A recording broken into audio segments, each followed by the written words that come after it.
you.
I'm Ilya Marchenko. I'm Dennis Kudla. I'm Jesper de Jong.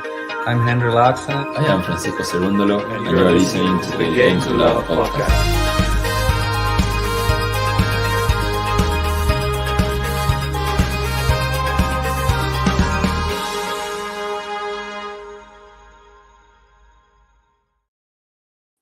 Hey, welcome back, tennis fans. For those of you that did not join me in the stream for Jabir, my name is Haman.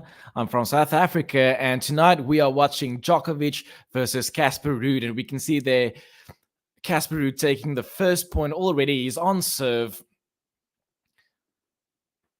and Casper Ruud will be looking to hold his serve and calm the nerves a little bit.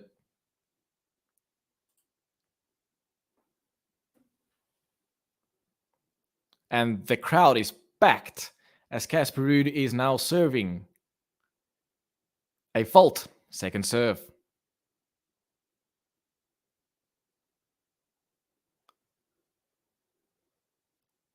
Second serve, Casper Ruud serving to the backhand of Djokovic. Hits it to the backhand of Casper Ruud. Forehand by Djokovic. Forehand of Ruud. Forehand by Djokovic. Forehand exchange between the two players. Nobody going for too much risk in the middle of the court. Djokovic drop shot. Casper Ruud gets there. Djokovic goes for the lob, but Ruud is able to get the smash, and it is 30-love. There is a bit of a delay between my stream and the scoreboard you're seeing there, so I do apologize for that. It's a good drop shot by Djokovic, but Ruud was able to get there with his speed.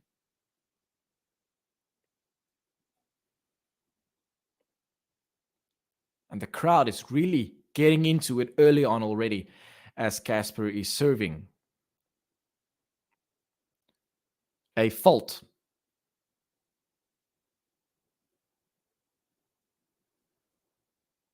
Second serve. To the backhand of Djokovic. It's a great second serve. Djokovic gets the deep.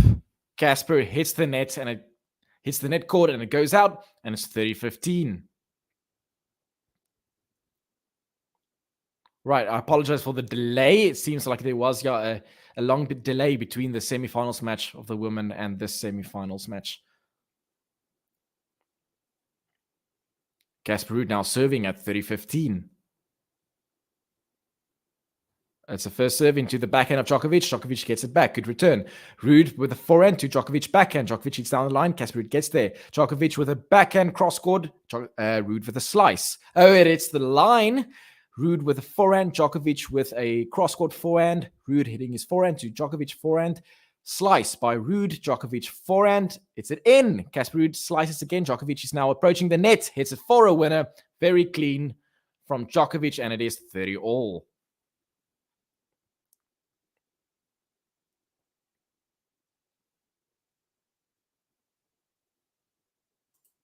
Sam saying, poor Ruud, he will be handed at least a bagel and a breadstick. Yeah, I'll get your predictions now just after this game. See, what do you guys think? How this match will play out. As we are currently at 30-all. Ruud in trouble.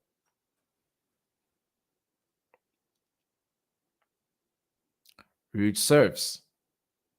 On the line, good serve, but good return by Djokovic. And Djokovic gets there. Ruud now with a backhand to Djokovic backhand. Ruud at the net. Drop shot. Will Djokovic get there? He does. Ooh, Ruud was at the net. Djokovic hit the shot in the racket of Ruud, and Ruud was able to redirect it to the court for a winner, and it's 40-30. Oh, no, it was out. It was out by Ruud, so it's break point for Djokovic. I thought that was in. Very close to the line, but it seems like that was out.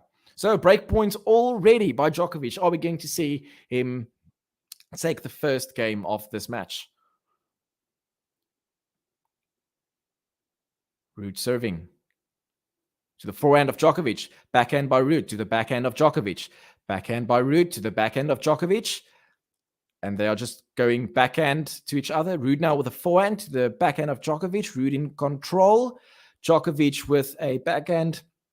Nothing really happening right now. Just a nice exchange there. Ruud tries to go for a winner, but he hits it wide. And Djokovic already takes the game. He breaks, and it's 1-love. Djokovic.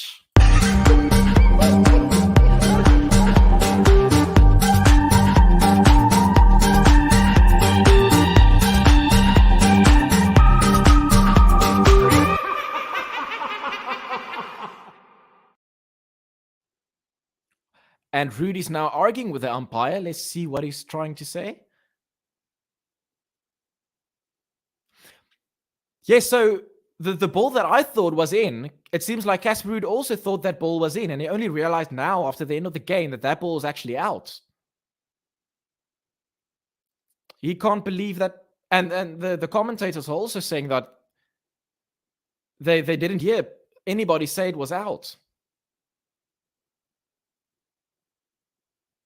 So Casper Ruud was as confused as I was there, but it is 1-love. Gary, nice to see you back. Flying blind again with low live stream, but I want to know the result as it happens. Glad to have you here.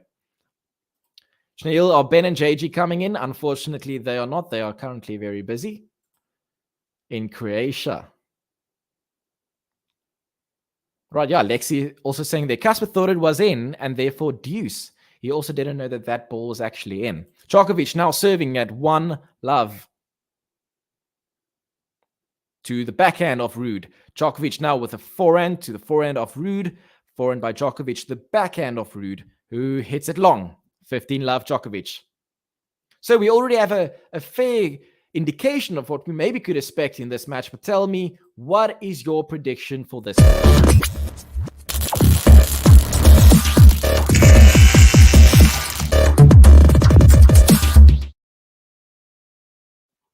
As you type in your prediction, remember to like the video and subscribe to the channel if you are new. As Djokovic is serving to the backhand of Ruud. Djokovic now again to the backhand of Ruud. Djokovic with the drop shot. Ruud is getting there, but Djokovic is at the net ready to just pop it for an easy winner as he's standing there. And it is 30-love Djokovic.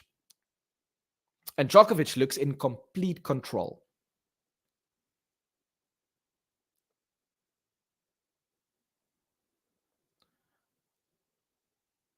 All right, I'm just going to try to change the scoreboard here.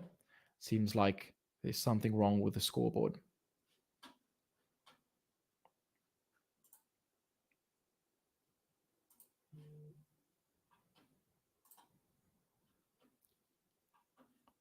All right, I'll be back now. I'm just going to try to fix the scoreboard. What are you drinking? Yeah, what is that? Oh, coconut. Nice. I thought it was like a pina colada or something. I want Karatsev to do well. Can Medvedev win it? I think so. The winner, for me, Naomi Osaka. I think she's going to start the year with a bang. And then the Aslan breaks. Well, Alex can't believe it. Oh my God. Djokovic into his 9th Australian Open final. He's gone for the lob. He's got a smash. And He's got it. Djokovic. 18 Grand Slams from Novak Djokovic. He wins his 9th Australian Open title. Down the line. Oh. Look at that.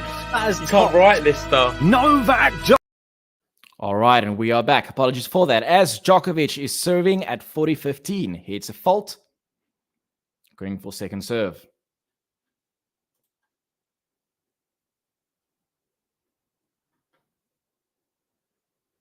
And the crowd is dead silent, but it's backed. Djokovic serving second serve at 40-15 to the forehand of Casper Ruud. Great serve. Casper Ruud is running around. He gets it with his backhand to Djokovic forehand. Djokovic to Casper Ruud backhand. Ruud slices it, but he slices it out. And Djokovic takes the game to love.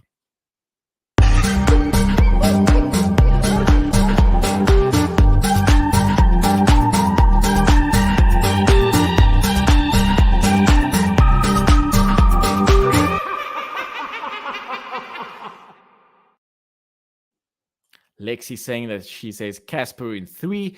Wishful thinking. I also think, given how the match started, it's probably wishful thinking. Martin is saying 6-2, 6-2 for Djokovic. Michael asking, who am I? Yes. So I did the stream for Jabeur previously today, and now I'm doing my second stream on the Game to Love podcast, this Djokovic match between Casper Ruud. My name is Haman. I'm from South Africa. Now, the reason I'm dressed this formally is just because I had a function before these matches, and I didn't change my dress before that, my dress code. So I'm not this formal because of the match. It's just a coincidence. And Djokovic is already up love 15. Will Ruud be able to just at least get a game on the board?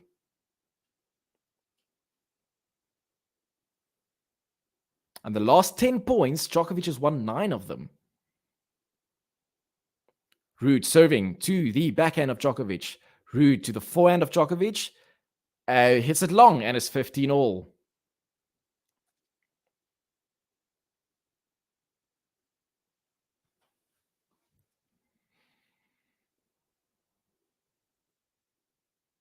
Ruud now serving at 15 all. He really needs to hold his serve to have any chance in this set, I feel. Ruud serving to the forehand of Djokovic. Ruud now with a forehand to the backhand of Djokovic. Forehand by Ruud to the backhand of Djokovic. And Ruud hits the angle to the backhand of Djokovic. He hits it down the line, but Ruud gets there. Backhand by Djokovic now cross-scored. Ruud gets there, but he's not able to get the ball back over the net. And it's 15-30. Djokovic looking in complete control. And he has been in really good form this past tournament. And also, I would say in Madrid, yes, he had the loss against Alcaraz, but it could have gone either way at the end.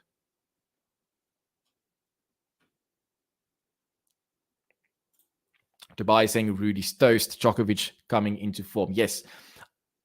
Do you guys think, like, what is his form currently versus what his form was in his peak like last year? Do you think he's back to where he was, or is he still coming into the form that he had last year? Oh, that's a brilliant get by Djokovic. Oh, wow. It's a classic Djokovic where he's sliding over the clay, really utilizing the court, the clay, sliding and getting it and hitting it for a winner. That's just brilliant. Using his legs and stretching to the max.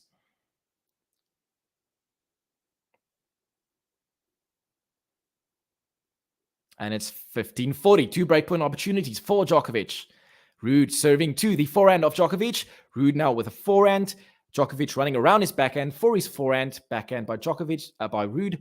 Now a forehand by Ruud to the forehand of Djokovic. Ruud now with a backhand. And it seems like Djokovic is in control. Ruud with a backhand to Djokovic. He's a drop shot, and Ruud gets there. And now Djokovic is going for a lob. But now Ruud will smash for a winner. Good running there by Ruud to get to the drop shot. Still another breakpoint opportunity for Djokovic, though. Hi, Clement. I'm on Cape Town here. How's it going? Thanks for the coverage. That's nice to have you, Clement. Greetings from Stellenbosch, specifically in South Africa currently.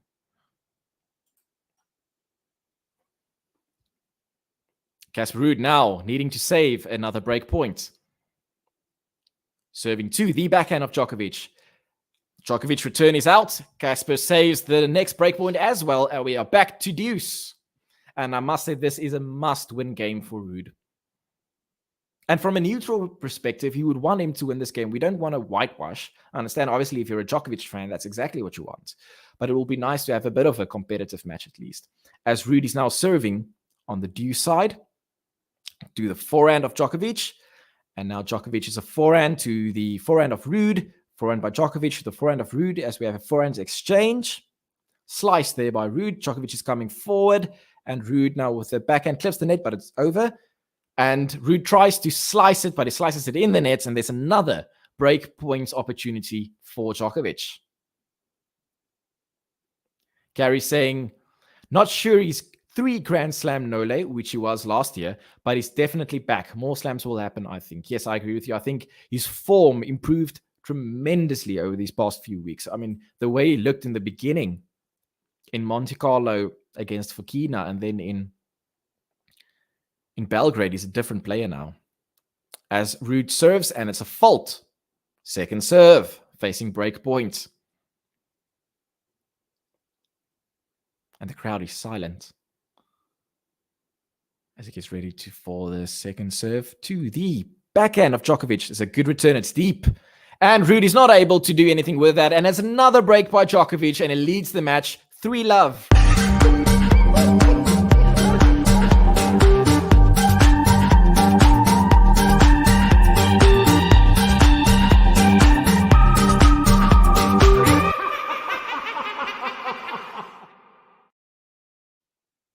And it's a domination performance here by Djokovic in the start.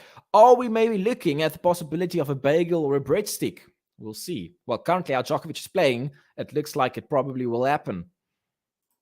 Clement saying Stally is very cool. Yeah, it's a lovely place. I'm a lecturer here at Stellenbosch University, and we had a function today, hence my formal dress code for this match. Dubai saying the Australian government sent him back a bit. He probably did lose a bit of a form, not playing for that long. But what's interesting, it looked to me like how he played in Monte Carlo and Belgrade. There was a fitness issue, I would say. He looked so tired. But now the fitness issue doesn't seem to be, well, an issue at all any longer. Clement saying, love Djokovic in yesterday's game. Still strong after all this time. Yeah, it was a great match. I do really think Felix played very well as well. And I don't think the scoreline really reflects what good game it was. It seems like a whitewash. And I guess it is from the sense that Djokovic played perfectly. But Felix also really played his part in that match.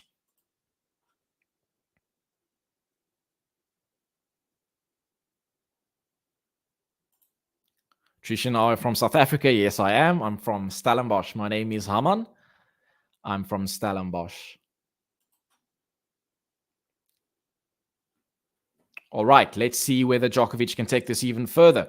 3-love, up 2 breaks, a double break, and now serving to consolidate this break even further and maybe make it 4-love.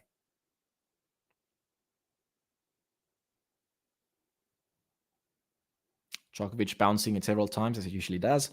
And he serves to the forehand of Ruud, but it's a fault.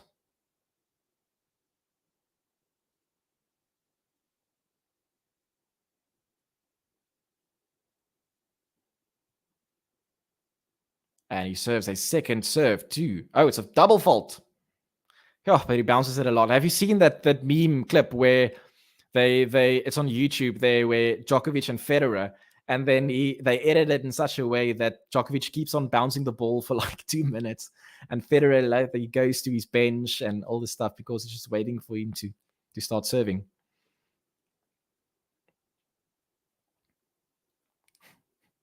All right. Tobias saying no bagels or breadsticks. Djokovic is gluten free. All right, Djokovic, second serve on love 15. As he serves to the forehand of Ruud. Backhand by Djokovic to the backhand of Ruud. Backhand exchange now by these two. Ruud is going for a lobbish shot. Djokovic just keep on exchanging the backhand. Djokovic now with the forehand to the forehand of Ruud. Djokovic forehand down the line. Ruud is slicing it. Djokovic now bends his knees to get down and get for the backhand. It's a long rally, this. Djokovic now with the forehand to the forehand of Ruud. Forehand by Djokovic. Now a backhand. Ruud tried to play a backhand down the line, but he hits it in the net. And it's 30-15 for Djokovic. Trishan is saying you're from Johannesburg. Hello, fellow South African in that case. I assume you can hear from my accent as well that my English is, I would describe as not very good. I'm Afrikaans, so I think it's the language that I speak. And I think it comes across that way, that I'm not really English. As Djokovic is now serving at 15-all. Someone yelling in the crowd. And Djokovic serves to he serves in the net. Second serve. Whacking his shoes with the racket, getting the clay out of his shoes. Bouncing it 400 times. And he's ready to serve. To the forehand of Ruud. Forehand by Djokovic to the backhand of Ruud. Backhand by Djokovic. It's in. Slice by Ruud, but the slice goes long. He apologizes to Ruud because I think when Djokovic hit that ball, which just was in, I think it bounced on the line, which was an awkward bounce for Ruud, and he apologizes. And it's 30-15 for Djokovic.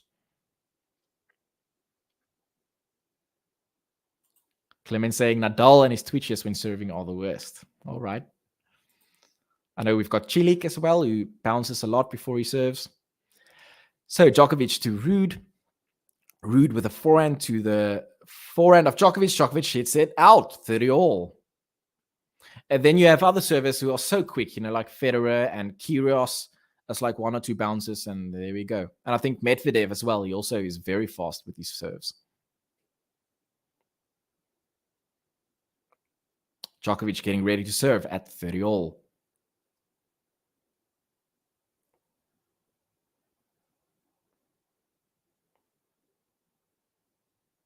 All right, and he serves to it's a net court, and it's out. Second serve.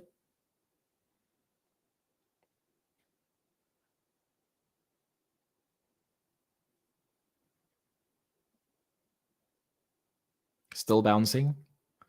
And he hits.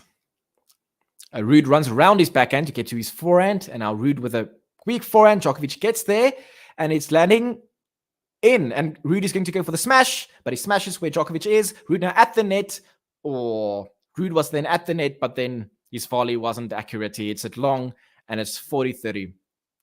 So Ruud went for the smash, but Djokovic guessed correctly where he's going to smash, and then he was running towards where the smash was going, and he was able to get the ball back. Tennis IQ at its highest. Christian saying, you sound like my friends from school speaking English. I also went to an Afrikaans school. Oh, okay.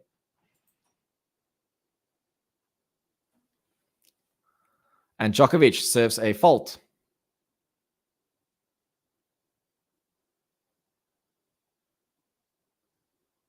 Second serve.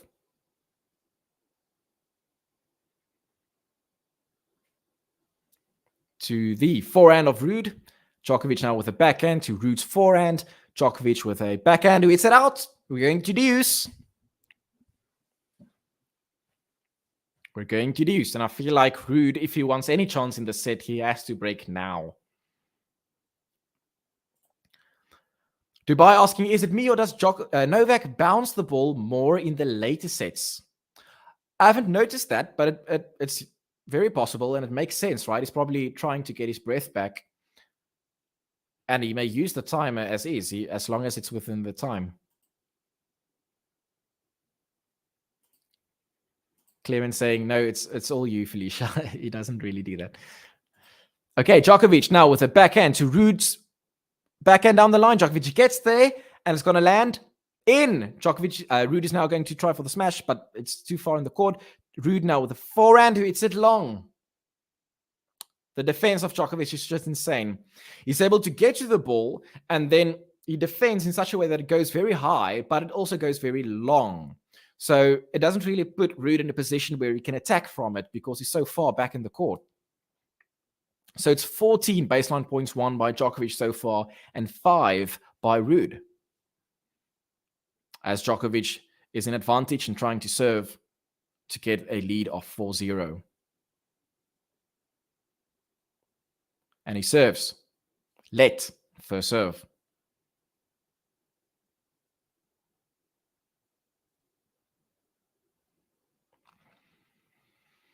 Djokovic advantage. Serving, first serve. To the forehand of Ruud, who shanks, but it's in. Djokovic now with a good shot and is going to the net and goes for the smash. But Ruud gets there. Djokovic now with a volley and he takes it away. Hits it for a winner, and it's 4-love Novak Djokovic.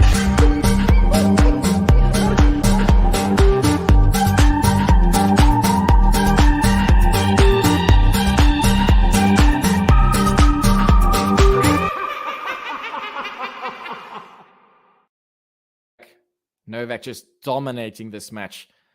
And it's so quick. I can't believe we are 4-love already.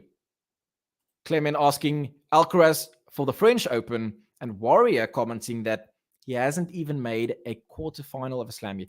He has, though. I think he made the quarterfinal of the US Open last year when he beat Tsitsipas. But yeah, it's only one quarterfinal then. So here's my take, right? At the end of last year, I predicted that Alcaraz will be number 10 in the rankings. And I thought that was a bold prediction, like number 10, because he wasn't close to the top 10 at the end of last year. And now he's already like top, I can't remember what his ranking now is, but he's comfortably in the top 10.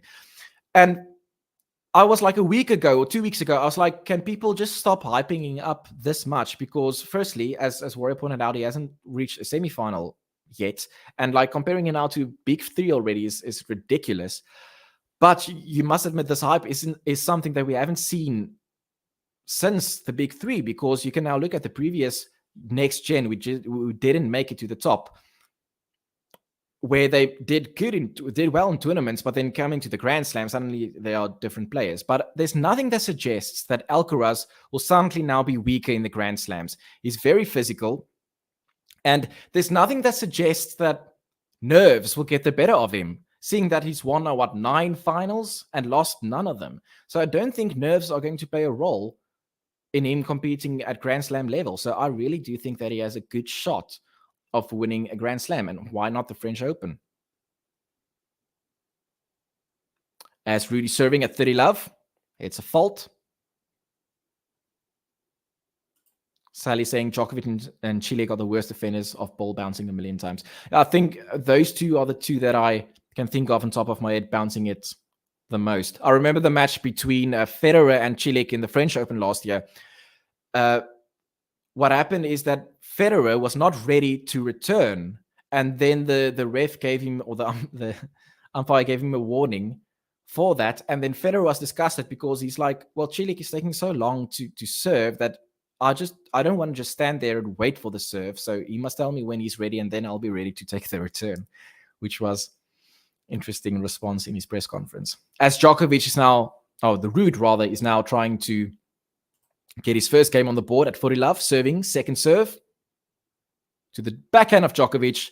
Forehand by Ruud. That's a big shot by Djokovic. Djokovic hits it long, and it's the first game on the board for Casper Ruud.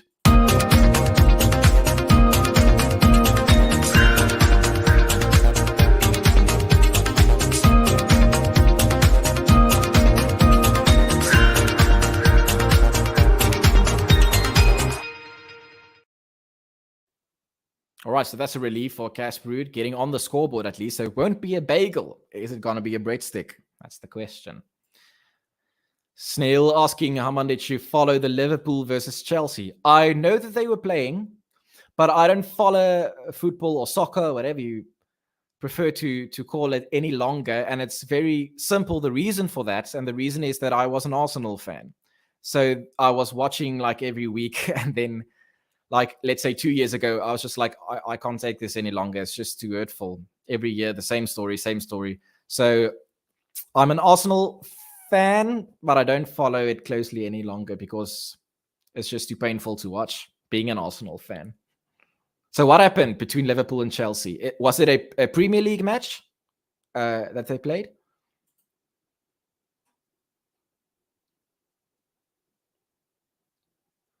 Trishan saying, Alcaraz is not scared of the Novak and Nadal like the next gen. He knows he can beat them. That's true.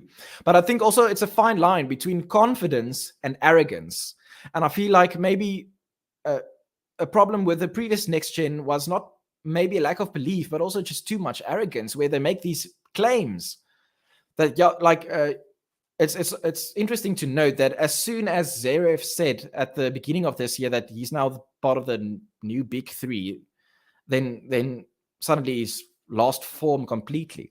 So I think it's a fine line between, yes, you should have a lot of confidence and you should know that you are able to beat them, but you should also be humble and say, okay, I still have to work for it. It's not going to just happen by accident or just happen naturally, automatically. I'll actually have to work for it. So hopefully Alcaraz can find that balance. Dubai saying, I respectfully disagree. That's 100%. RG is a huge tournament, even for a cool cat like Alcaraz. That is a massive stage. Yep, we'll have to see. As Djokovic is serving, and it's to the backhand of Ruud. Djokovic in control of this rally. Ruud just slicing it back with his backhand. Djokovic is making him run around. Now he's probably going to go to the backhand. Ruud has to run there. Now he has to run there, Ruud just can't cover the court enough. And Djokovic gets the first point on the board for this game. It's 15 love. Djokovic is so smart. Djokovic barely has to move, but he's just redirecting the ball in all directions, and Ruud has to do all the running. And somewhere along the line, he's not going to be able to get to the ball. And Djokovic wins that point, 15 love. Lexi saying, finally a button. Okay, Dubai is asking no EPL scores, please, because he recorded it for later. So I can't control what people will say in the chat, but noted, I will not then comment on any scores provided in the chat. I know how frustrating it is when you record a match and then you see the score before you could watch it. As Djokovic is serving at 15 love. It's a fault, second serve, and he serves to the forehand of Casper Ruud. It's to the backhand of Djokovic. Forehand by Casper Ruud to the backhand of Djokovic. Casper now with a backhand. Now we have a backhand exchange. Djokovic ditched it long. That's a funny error there. It wasn't under pressure, but it just hits that long Djokovic, and it's 15-all.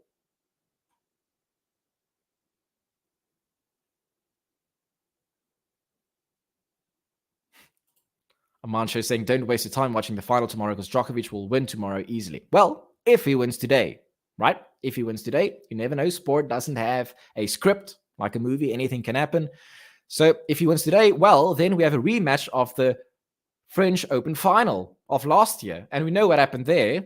Tsitsipas was up 2 sets to love, and then Djokovic came back. And it has been shown that in the best of 3, these next-gen players, your Tsitsipas, your Zverevs, your Medvedevs, they perform a lot better against the big 3 than on the Grand Slam stage. So you never know.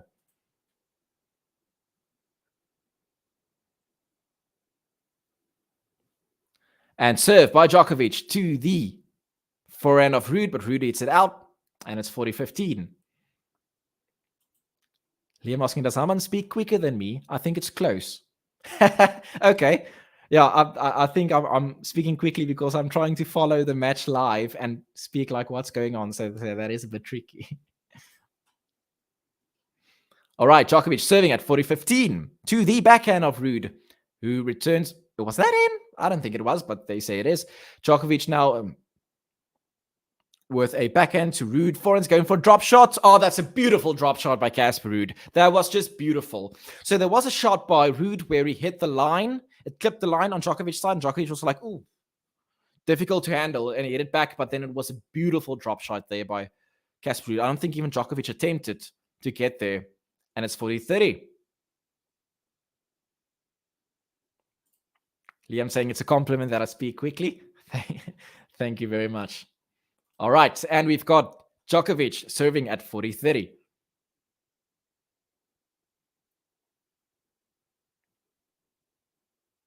Serves to the forehand of Casper Ruud. Djokovic with a backhand to the backhand of Ruud. Forehand by Djokovic. And Casper Ruud gets there.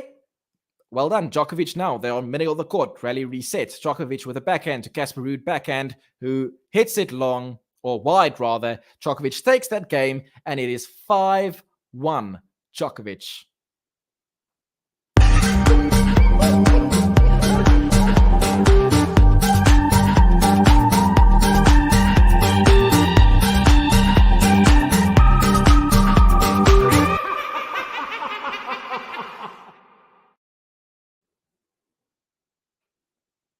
All right, and the crowd is trying to cheer on Casper Ruud, clapping him, saying, come on, we paid so much for these tickets. Don't make this a breadstick. As he's serving to prevent a breadstick, and he serves to the backhand of Djokovic. Good serve. Djokovic gets it back. Casper Ruud with a forehand down the line, and Casper Ruud gets the first point, 15-love. And the crowd appreciates that. They want to see a longer match.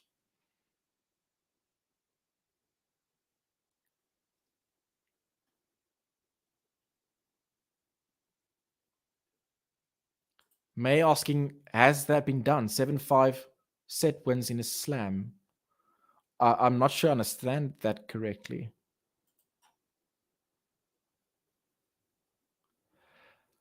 It seems like they are stopping now for a sound. Yes, okay, I thought it's my office that the alarm is going off, but it seems like it's actually in the stadium. There's an alarm going off, and now they're waiting for that alarm to be silent before they continue. Oh, wow, now it's even a larger alarm. Not sounds that you want to hear. And they are waiting now for the alarm sounds to calm down. Gary saying, even though Nole is my guy, I have to say Steph has an excellent chance tomorrow. 3-set matches are a whole different world. That's the thing. Grand Slam, Big Three, they are different players than they are in a 3-set match. And the umpire is just telling the crowd they are waiting for the alarm to be switched off before they continue. So that's why the score is currently stuck at 15-love, Casper Ruud.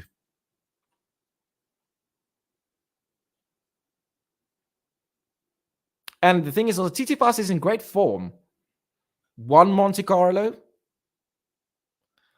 I can't remember who we lost against in Barcelona. Was it Alcaraz? I think so. And it seems like their head-to-head, that's going to be the storyline every time. And then in Madrid, who did he lose against there? I can't remember.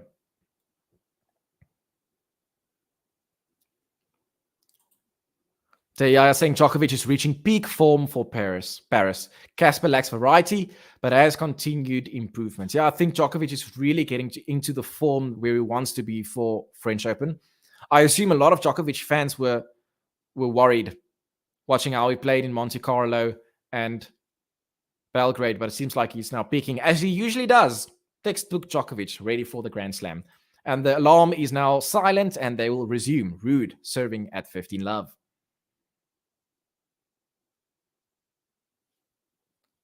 And Ruud serves to the backhand of Djokovic. Ruud now with a massive forehand. Is it in? Yes, it is. Wow, great winner there by Ruud. 30-love.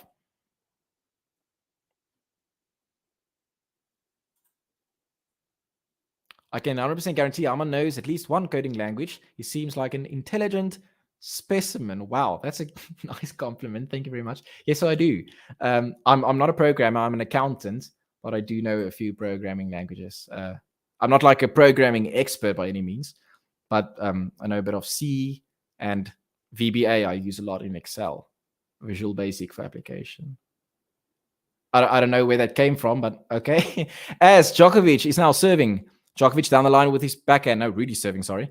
Ruud now with a forehand to the forehand of Djokovic. Backhand by Ruud to the backhand. Drop shot by Djokovic. But the drop shot does not reach over the net. And it's 40 love.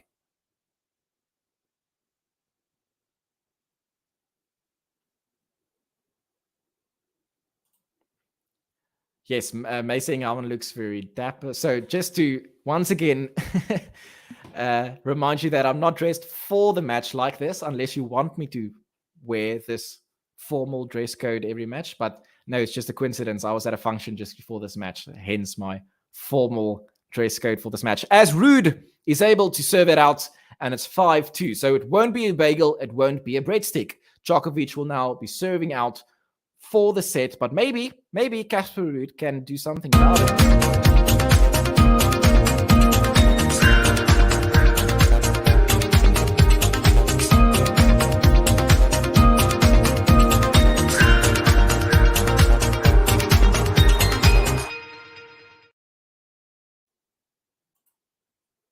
Dubai saying Djokovic will want to break here so he can start on the serve in set 2. I guess that will be a bonus.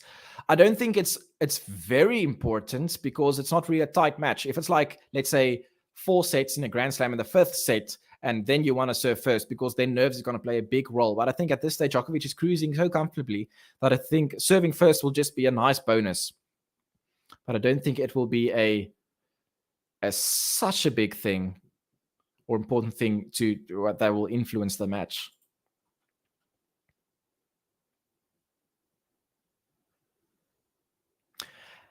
And just a crowd there having a poster saying 1,000. So as we know, if Djokovic wins this match, it will be his 1,000th victory.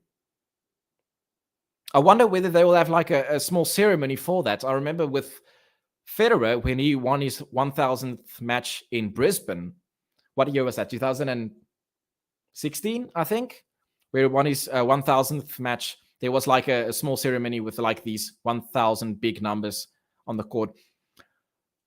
Rafa, I can't remember where his 1,000th match was. 1,000th win. Somebody in the chat, can you tell me when was Nadal's 1,000th win? As Djokovic is serving and Ruud returns in. Djokovic for the smash, but Ruud gets there. Djokovic now with a backhand to the backhand of Ruud. It goes long. 15 love Djokovic. Everybody, remember please to like this video and subscribe to the channel if you're new so you can get updates on when the next streams will take place. It's nice, everybody in the chat. We are just above 250 people in the chat. It's nice to have you here. Please give the video a like if you feel that it deserves one. As Djokovic serves to the forehand of Casper Ruud. Djokovic now with the backhand to the backhand of Casper Ruud. We have a backhand exchange between the two players. Backhand to the forehand now of Casper Ruud, who hits it in just. Casper Ruud now with a backhand to Djokovic backhand. Djokovic tries to go down the line with his backhand, but he hits it wide, and it's 15-all.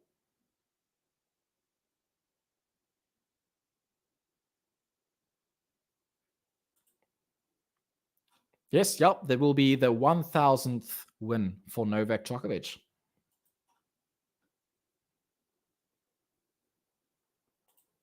Dubai saying November the 4th, 2020 for Nadal, and then saying he beat Lopez in Paris.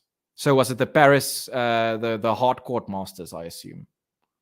Yes, because it's in November.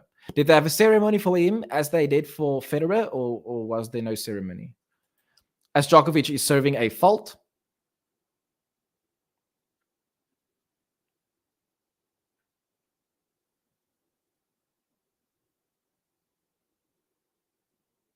Djokovic serves to the Ruud, runs around his backhand to get to his forehand. Ruud now with a forehand. Djokovic forehand to Ruud's backhand. Djokovic now with a drop shot. It doesn't reach over the net, and it doesn't work. It's now a few times that Djokovic has attempted the drop shot, and it hasn't worked. But I guess you can just keep on trying it, because it's not like the errors stemming from it is really influencing the match at this stage. You should just keep on practicing it, I guess, because it will be an important weapon in the French Open, as it was in 2020, where he used it like ridiculously, the quantity of times that he hit a drop shot. Djokovic, 15-30, serves to the backhand of Ruud. Now Ruud with a backhand to the backhand of Djokovic.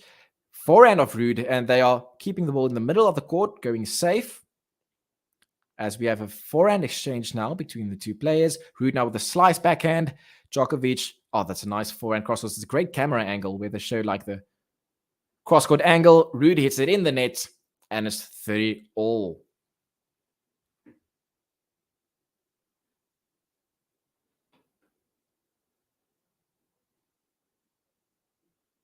Okay, from ESPN, there was only a fist bump from Feliciano Lopez after Nadal beat him 4-6, 7-6, 6-4 in a subdued atmosphere, more worthy of a library study. Oh, because it was during COVID, probably. So I assume there wasn't any crowd. Is that correct? If it was in 2020, then I assume there wasn't any crowd. So then it's like a bit odd to have a ceremony in front of a blank crowd or an empty stadium. Djokovic, it's a forehand to the forehand of Ruud. Djokovic now to the backhand of Ruud, who hits it. Djokovic hits it in the net. And it's 30-40. Break point opportunity for Casper Ruud. Can he capitalize on it? It's a big opportunity.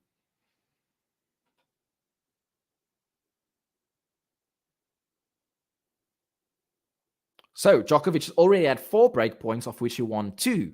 And Ruud will now have his first break point of the match. Djokovic serving at 30-40. The crowd is now clapping, and Djokovic is like frustrated because he was ready to serve.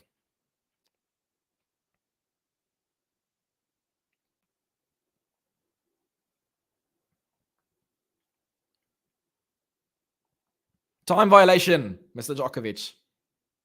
He was bouncing it a lot of times. But I guess he's frustrated because the crowd didn't really allow him to get ready to serve. As Djokovic now serves to the forehand of Casper Ruud. Djokovic with the backhand to the backhand of Casper Ruud. Djokovic with the forehand. Ruud with the forehand. Djokovic now, it's a powerful forehand, goes deep, but Ruud is fine with that. Ruud now slicing it back to Djokovic. Ruud now with a forehand to the backhand of Djokovic. Ruud backhand down the line. Djokovic gets there, just over the net. Djokovic now with a forehand, and he's long! And Ruud breaks back, making the match just a little bit more interesting at this stage.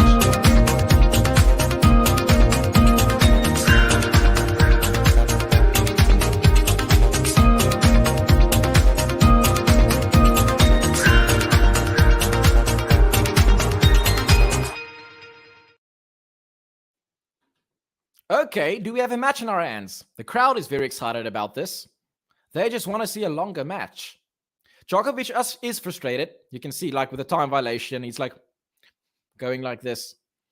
Now ready to return. Ruud is serving at 3-5 as he serves to the forehand of Djokovic. Backhand of Ruud. Djokovic now with a forehand slice. Ruud returns it with a forehand. Djokovic forehand to the forehand of Ruud. Ruud hits it long. Love 15.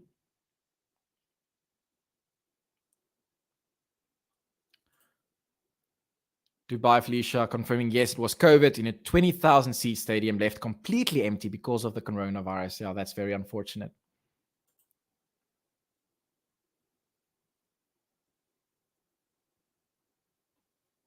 As Ruud is serving to the backhand of Djokovic. Ruud now forehand to the forehand of Djokovic. Almost great winner, but it's wide. 15 love.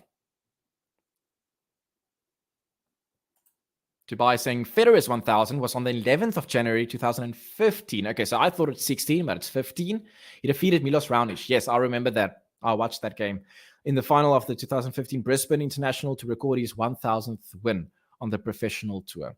And then at the Australian Open, he lost against Seppi, if I'm not mistaken, in the second round, which was unusual.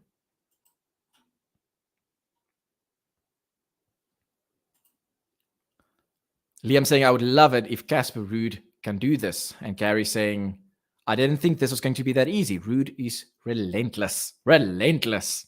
What a nice word. And Ruud is now serving at 30-15. But he serves a fault.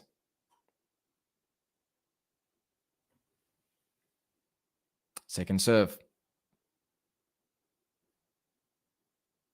30-15. And he serves to the backhand of Djokovic. Now backhand of Ruud to the forehand of Djokovic. Ruud gets there with a forehand, but now he's not close to the ball. Brilliant angling by Djokovic. He wins that point, and it is 30-all. That's where tennis IQ is just coming in. Make the player, the other opponent, just not be in position to have any chance to return it. And it's 30-all. Will Djokovic be able to break back and take the set as Ruud serves? To the backhand of Djokovic. Ruud now, Djokovic is running around. He's doing all the running. Ruud gets it for a winner, and it's 40-30. It was a good serve.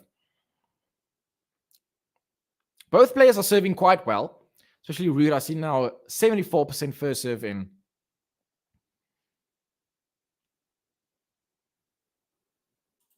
Dubai saying, I think Joker is letting Ruud come back more than Ruud is catching up. All right. Well, total points won in this match, 26-26. That's interesting. Is this closer than we think? As he serves to the forehand of Djokovic. Forehand by Casper, and he hits it long. And it's back to deuce.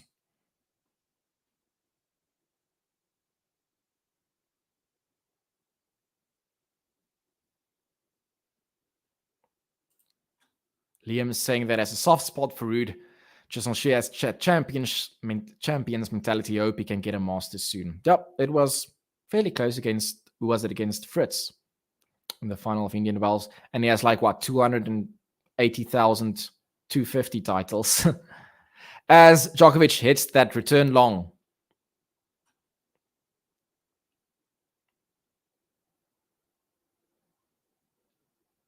Oh, it looked like Casper was going for a tweener, but it wasn't necessary as the Djokovic return was going long. Ruud serving at advantage as he serves to the backhand of Djokovic, who returns at long, and Ruud takes the game. It is 5-4.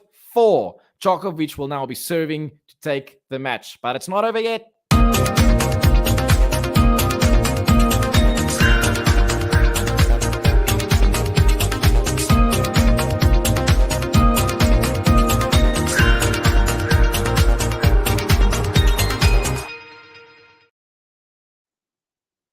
All right.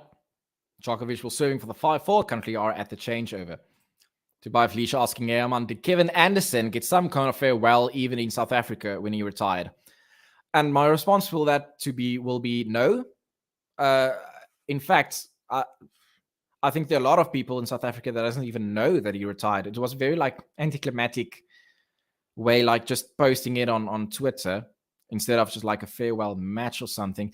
That being said, now I can be wrong, but as far as I remember, in his Twitter post, which contained 4 posts after each other, I'm not sure whether he mentioned South Africa in his retirement messages. I might be wrong, so don't quote me on this, but I think it's possible that he didn't mention South Africa, and as you might be aware, he doesn't really play for South Africa in the Davis Cup. So even though he's from South African residence, I'm not sure what the relationship there is, but don't quote me on that. I could be completely wrong, and he did mention South Africa in his farewell message.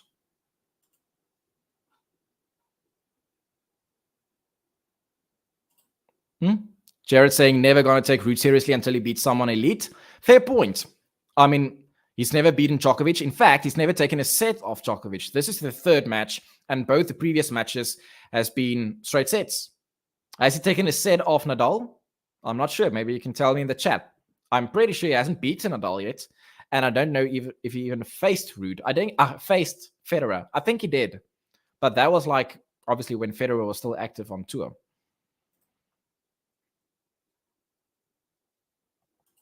Roland Garros will be a very good indicator of where he's at. Yeah, well, it's very disappointing clay season this far this year by Ruud, because last year people were saying like, yo, Ruud is a clay court specialist. You can't do anything else on the other courts. Then suddenly, beginning of this year, he's doing so well on the hard courts.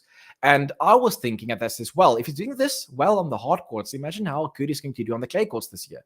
And then the total, it flipped completely. It was like, now I'm a hard court player, not a clay court player. Very disappointing clay court season, but he's doing well this tournament. Now, he had I think it was wisdom tooth operation, which therefore he was out for a while. But I can't think that a wisdom tooth will really make you lose a lot of form, because, I don't think so, but maybe you think otherwise.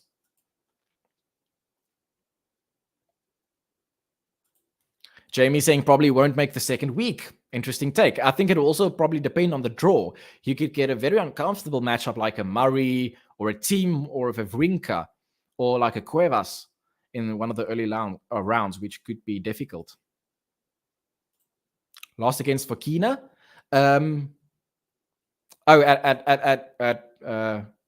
Do you mean at Monte Carlo? I can't remember now. I can't remember.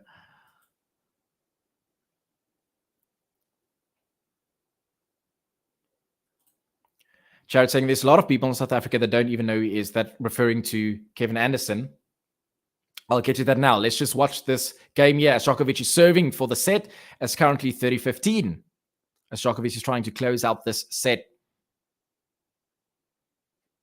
So my stream is a bit behind against the scoreboard. So I'm now currently at 30-15. What happened there is Ruud returned, and it was a very awkward bounce for Djokovic as it clipped on the line, and Ruud apologized for that. Yeah, very awkward bounce for Djokovic. 30-15.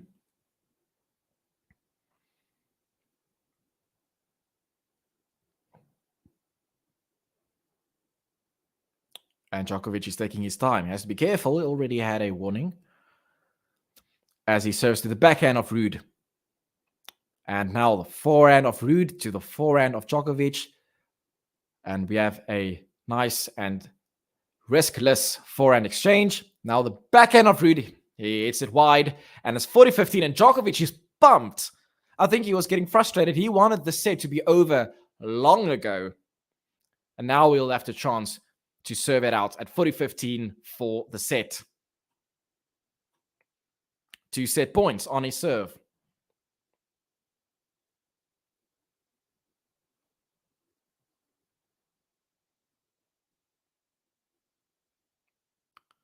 And he serves a fault.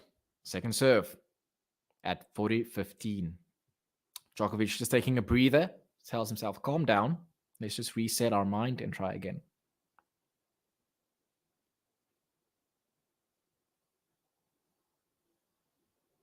Djokovic, second serve, safely into the middle of the box. Casper Ruud with a forehand to the forehand of Djokovic, who hits it wide. 40-30. 1 set point saved by Casper Ruud. I really like the outfit of Djokovic this clay court season, like this orange, and then there's like this, it suggests like a ball moving, I think, the stripe there at the bottom. It looks nice.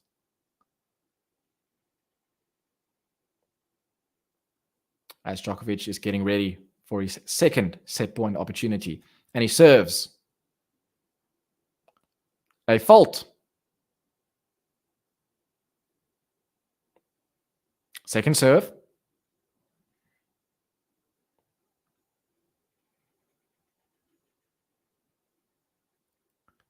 To the forehand of Ruud. Now, forehand by Djokovic. To the backhand of Ruud. Now to the backhand of Djokovic. He hits it to the backhand of Ruud. Slice by Ruud.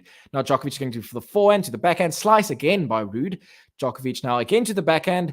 Ruud now going for a topspin backhand. Slice now again by Ruud. Djokovic is now going for the forehand. Again, slice backhand by Ruud. But it's... oh. Okay. Ruud hits that long, just long slice. And it's first set Novak Djokovic.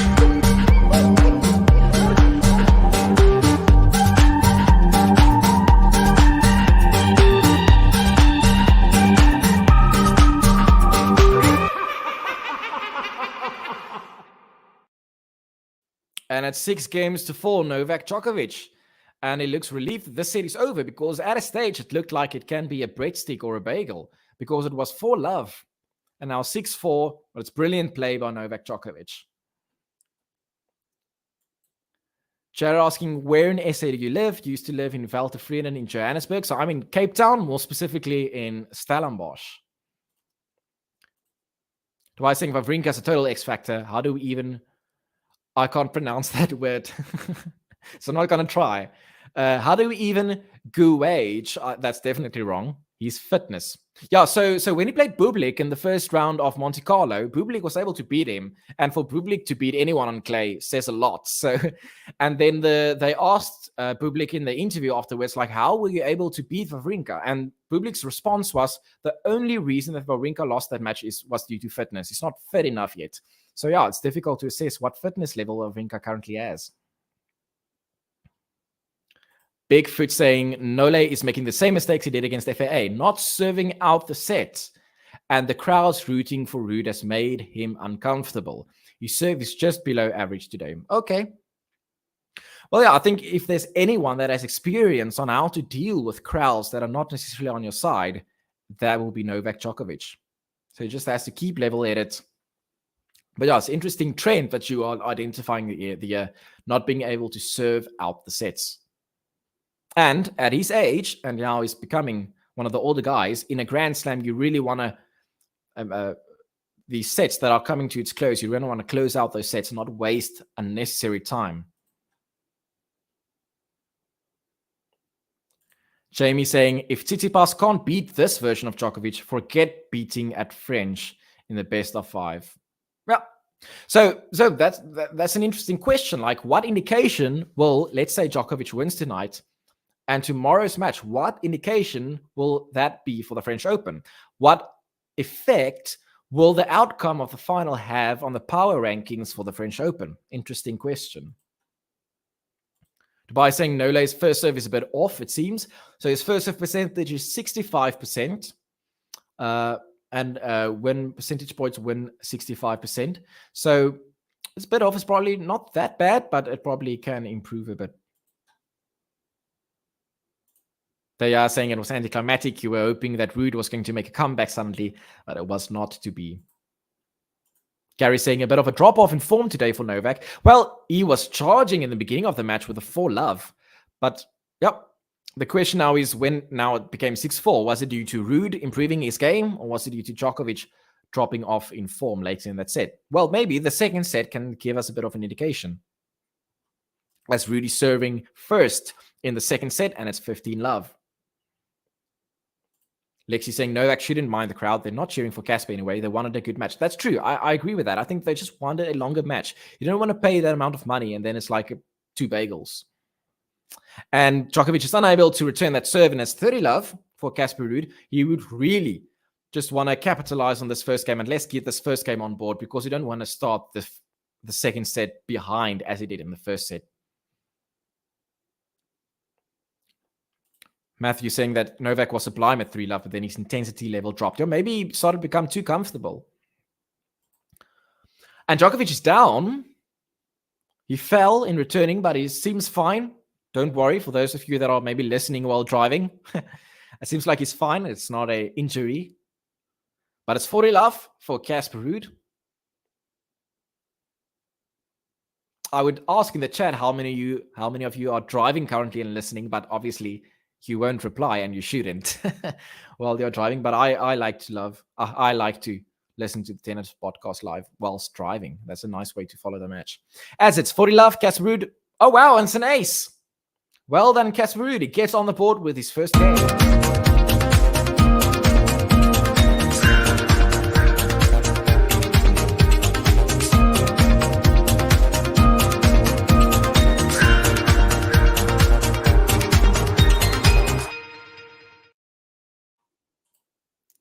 Dubai saying, I think... Oh, sorry.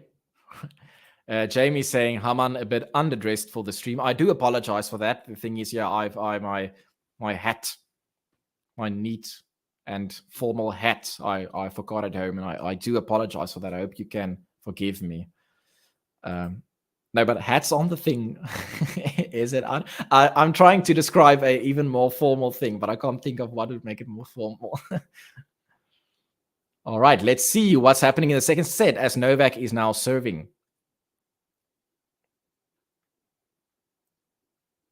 As he serves to the backhand of Ruud. Djokovic now to the forehand. And now Djokovic to the backhand of Ruud, who slices it. Djokovic is now going to the forehand of Ruud. Djokovic with a backhand. Eclipse the net. It does not go over. And it's love 15. And the commentators are also noticing that Djokovic is a completely different player now versus what he was in the beginning of the match. And they say he's becoming distracted as he serves at love 15.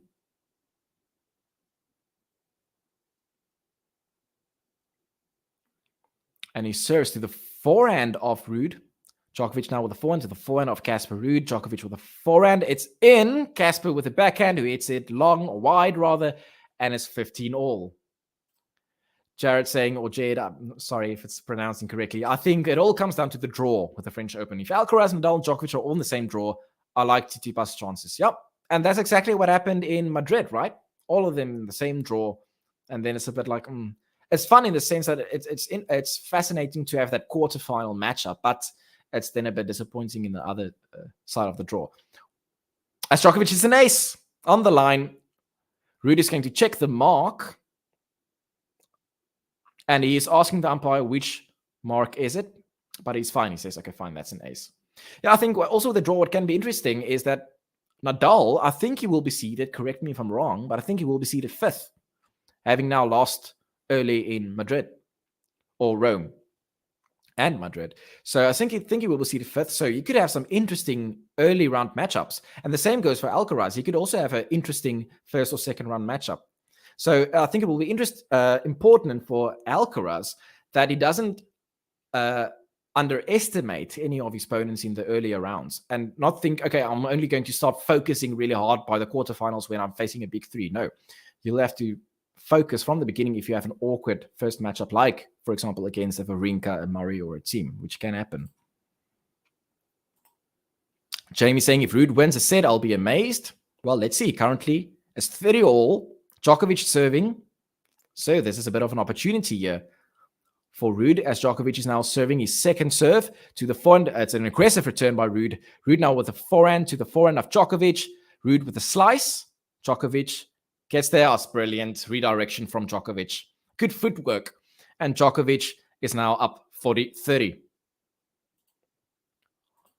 Warrior saying Tsitsipas' chances are probably 4th in the French Open. Okay, interesting. So I assume what you have in the top 3 will be Djokovic, Nadal, and Alcaraz. So my question to you will now be, in what order will you then place Djokovic, Nadal, and Alcaraz?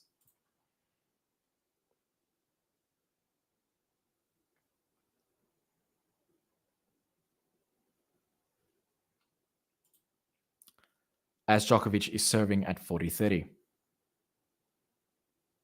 First serve.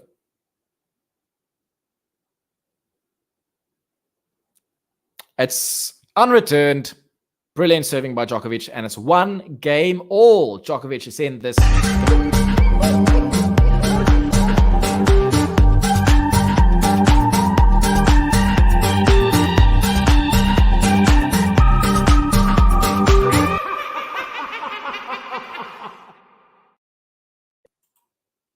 Right, Jamie saying, I want Nadal in Medvedev's quarter. I actually forgot about Medvedev. You tend to forget about him because he was now out for so long. He's going to play in Geneva, so we shouldn't forget about him. I want Nadal in Medvedev's quarter for the French. Yeah, because I assume the reason you want that is Medvedev will have maybe a higher seed than what is really reflective of his chances. As Djokovic is now running to get to that ball, he's not getting there, and Ruud was the first point on his serve, 15 love.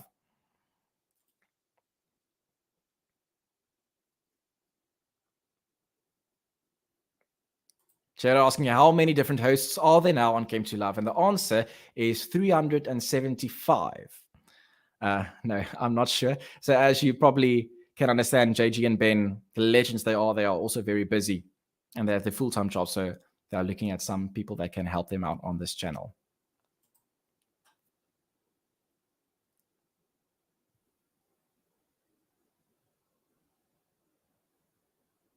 And it's 30 love for Casper Ruud. 1 game all in the second set.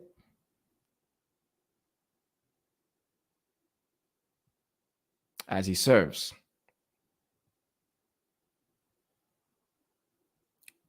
A fault. Second serve.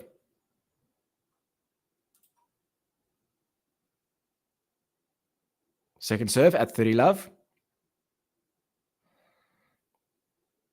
Djokovic, great return there. And Casper Ruud, it's a net court, but it's in. Djokovic with a forehand to the forehand of Ruud. Djokovic with a forehand cross court as they are changing forehands cross court. Who's going to take the first risk and go down the line? It's Djokovic. And Casper, it's a slice, but it's in. Djokovic now with a forehand. Casper Ruud is trying to run to the ball and use enough topspin to get the ball over the net, but he does not succeed. And it's 30-15, point to Djokovic. Tobias Felicia saying higher competition in the early rounds works in Nadal's favor. Get the hard ones out of the way when you have more energy. It's an interesting take, but when you have hard ones in the beginning, I don't think it's going to get easier in the later rounds. I just think it's going to get even more difficult later on then. Medvedev doesn't like clay. It does appear like that. It's not his favorite surface. Let's put it like that. Is Rublev a contender? I would say definitely. He's definitely in my opinion, he would be 6th favorite after Tsitsipas and Zverev. You could argue Sinner, but I'm going with Rublev. As Ruud is having a lob, but Djokovic gets there and he redirects Djokovic, fools him, and it's 40-15 for Casper Ruud. Doing well. Much better in the second set.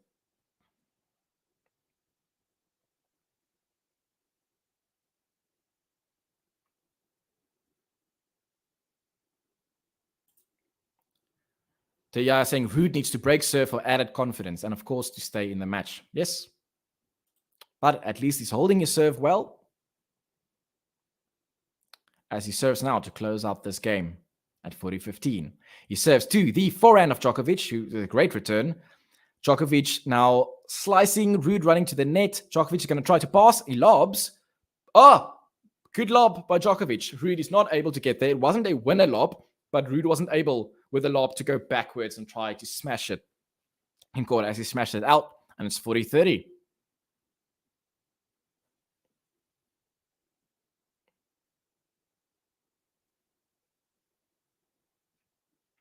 Casper Ruud serving now at 40-30. To the backhand of Djokovic, who hits it to the backhand of Ruud. Backhand now of Djokovic to the forehand of Casper Ruud. Djokovic in control. But he hits it wide. Djokovic, his backhand, and it's game for Ruud, and he leads by 2-1, holding serve.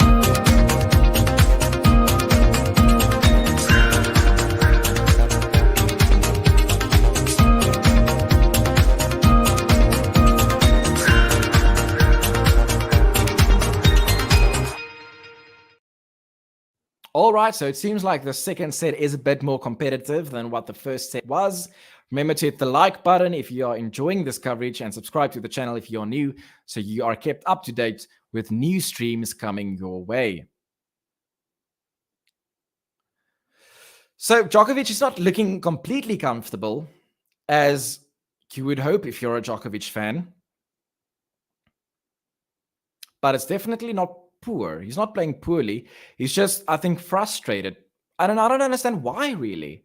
He just decided that he's going to be like a bit moody since he got that warning for taking too long in the point. But it seems like he's just a little bit irritated currently in the match. And there's no real reason to be. He's comfortably winning this match.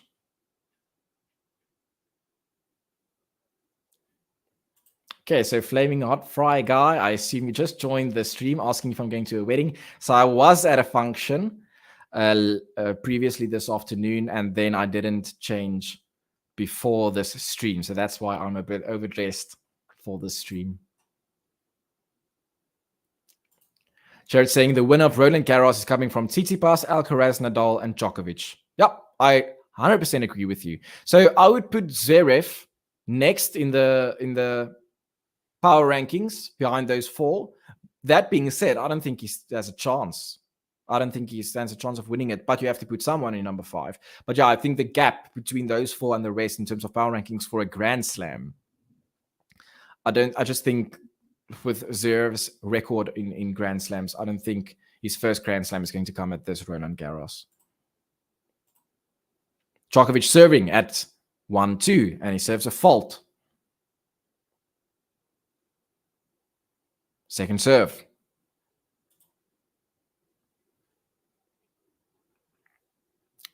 To the backhand of Ruud. Now, forehand from Djokovic to the backhand of Ruud, who hits it long. And it's 15-love for Djokovic.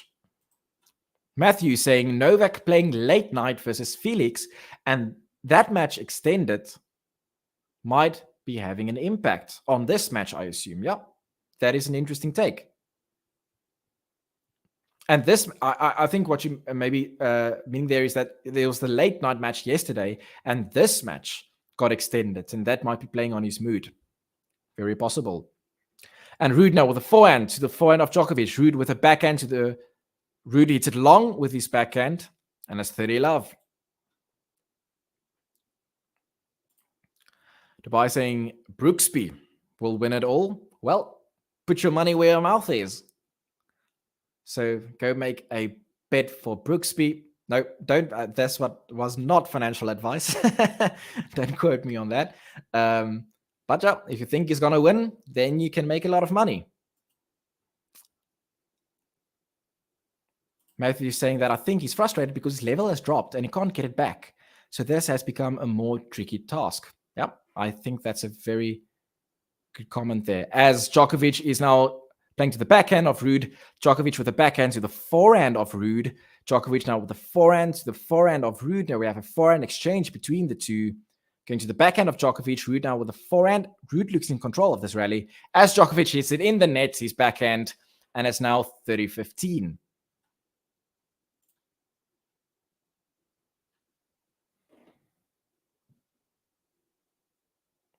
Well, this match has become more interesting. It becomes more likely that this could be going to 3 sets. Will Ruud win? Well, you can tell me if you disagree. I don't think so. As Djokovic is now bouncing to get ready. And the alarm goes off again. Can you believe it? And Djokovic is very frustrated and the crowd is booing. Who is opening the door that they may not open? And why is it unlocked? Keep that door closed. I'm assuming that it's a door that is triggering the alarm. And the alarm is now silent again. Djokovic will be serving. A fault.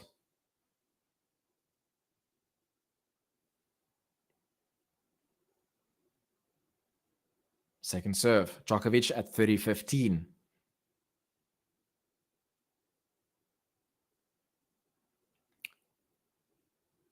Ruud hits the return long, and it's 40-15. That's a bit disappointing because it's a second serve, and he returns it long.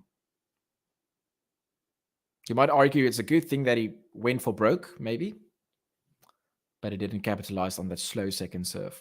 As Djokovic is now serving for the game at 40-15.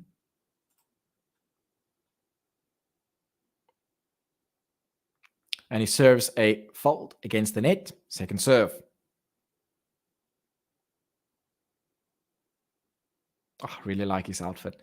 Djokovic, second serve to the backhand, but Ruud runs around the backhand and it's with his forehand.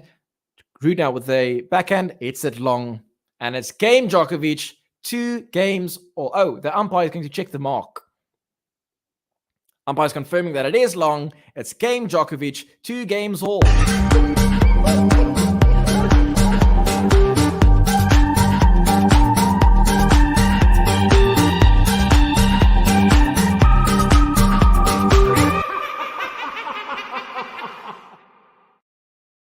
And Hawkeye confirming that it was long. Ruud now serving at 2-all. Question from Jared or Jed. Any good and up-and-coming South African players? Also, what has happened to Lloyd Harris? He's fallen off. So I'm not aware of any other players other than Lloyd. I think what happened to Lloyd, don't quote me on this, but as far as I have it, he's having a wrist injury. So that is struggling as Ruud shanks it, but it goes in. Djokovic now with a drop shot. Ruud getting there, and It's a 4-0 winner. And Ruud is apologizing to Djokovic, and Djokovic is very frustrated. Interesting. Yeah, so I think Lloyd Harris is struggling with a wrist injury. It also might be the case that clay isn't really his favorite surface. So maybe we'll get a better indication when grass starts. He should be a good grass player, having taken one set of Roger Federer in the Wimbledon first round match a few years ago. But yeah, he had a very good start to the year on hard courts, but now it seems he's fading a bit. Or it was a good end of the year last year. Dubai noticing that Djokovic's first serve percentage continues to decline. Ruud's is climbing just slightly. Yeah, I see Ruud's first serve percentage is 79%, while Djokovic's first serve is 62%. That's quite a big difference. Ruud now serving at 15-all. Djokovic returns. Ruud now serving to Djokovic. Ruud goes to the net and he smashes for a winner. That's 30-15 by Casper Ruud.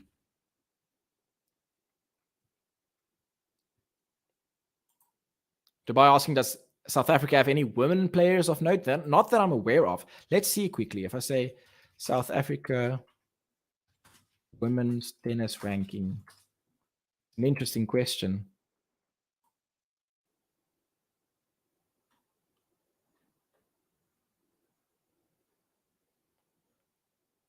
So Zoe Mitsi-Krier. See there, Djokovic hit a winner. And it's 30-all for Casper Ruud. We'll get back to that question right now. Let's quickly get back to the match as Djokovic hits a nice win over there. Ruud went to the net and Djokovic hit a passing shot. Ruud was able to get there, but then Djokovic was very quick with his feet to adjust for the return by Ruud at the net, and he hits it for a winner. 30-all. Ruud in trouble as he serves two. It's a fault. Ruud, second serve.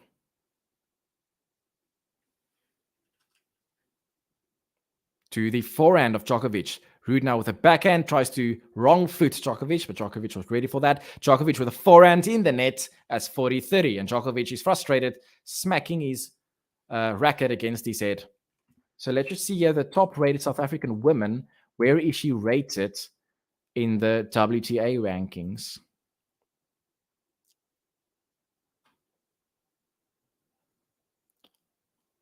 I can't seem to get that stat easily. Let's quickly get back to the match. As Ruud is trying to serve this game out, and he serves to the backhand of Djokovic. Djokovic returns against the net, and it's a gutsy game by Ruud. It looked like Djokovic could trouble him, but Ruud holds his serve.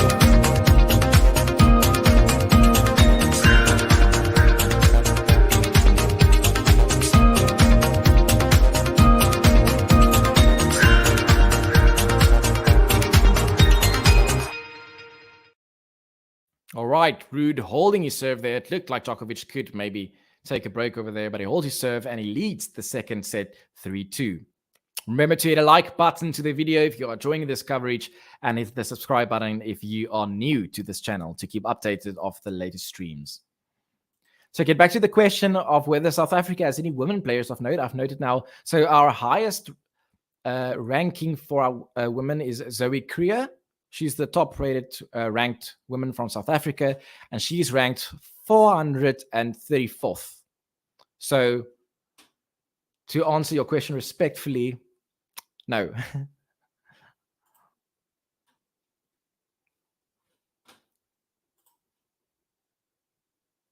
As the crowd is really as a full-packed crowd here, which is odd because for the women's semi-final between Jabeur and Kasatkina, there were barely anyone attending, but now the same is packed for the semi-final with Djokovic and Casper Ruud.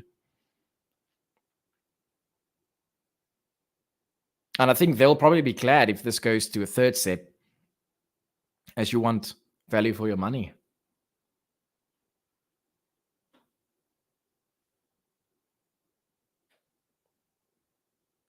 All right, and it's time, and Djokovic will now be serving to make it 3-all. And will he be able to shake off this irritation that he seems to have during this match. Shame, they are showing the camera towards a couple, but the woman doesn't want to be shown on camera, so she's like hiding herself behind her hat. So the question, what is the big sports in South Africa? Tennis is definitely one of the top 4 or 5. So I would say that so we have football, a very passionate football company. Our team isn't doing very well, Bafana. As you probably know, we hosted the World Cup in 2010, but the country is very passionate about the sport. And then we have rugby, and then we have cricket as well. So I would say, and then maybe after that will be maybe tennis that we are passionate about. As Djokovic hits the net court and it goes over the net, and he apologizes to Ruud. Lucky net court there. And it's 15-love for Djokovic.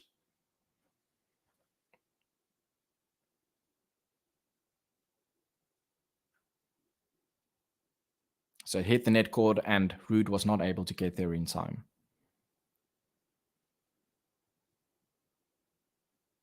And he serves to the backhand of Ruud, who slices it back. Djokovic now approaching the net. Ruud is going to try and lob him, but Djokovic with a smash, but it's not. So Djokovic was able to get the smash, and Ruud tried to lob again, but then hit it long. And it's 30-love Djokovic.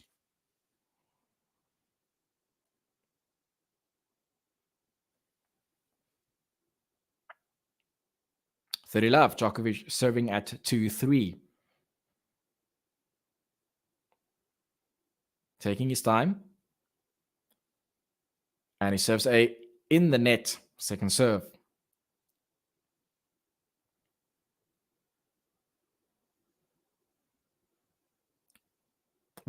And the crowd is making a noise. Djokovic now has to start bouncing from scratch. And he serves second serve. To the forehand of Ruud, who hits to the backhand of Djokovic. Backhand of Djokovic to the backhand of Ruud, who shanks it, but it goes in. Djokovic now approaching the net. Ruud going for the lob. Djokovic smashes it for a winner. And he apologizes. I assume was that for the shank that he had that went in. And it's 40-love. No, but it was Ruud's shot that shanked. So I'm not sure why he's apologizing.